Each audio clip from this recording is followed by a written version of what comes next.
అమ్మాయి మార్గానికి లేదా గ్రామానికి ఇద్దరు శిష్యులు వెళ్ళిపోతున్నారు.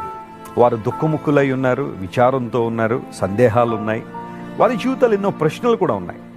అయితే లూకాసు సువార్తను మనం జాగ్రత్తగా చదివితే యేసుక్రీస్తు ప్రభువు వారితో కూడా నడిచి సరైన త్రోవలోనికి వారిని తీసుకొచ్చారు.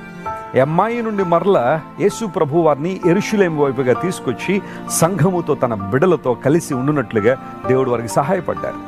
ఒకవేళ ఈరోజు నీవు తప్పు మార్గంలోకి వెళ్ళిపోతున్నావా, అసత్య మార్గంలో ప్రయాణం చేస్తున్నావా, తప్పుడు సిద్ధాంతాల్లోకి వెళ్ళిపోయావా, దేవుని వాక్యాన్ని మరిచి లేఖన సత్యాలను విడిచి ఎవరో లోక సంబంధ బోధలు చేస్తారని చెప్పి ఆ బోధల వైపు నువ్వు ఆకర్షించబడి దేవుణ్ణి మరిచి ఇష్టానుసారం జీవిస్తున్నావా?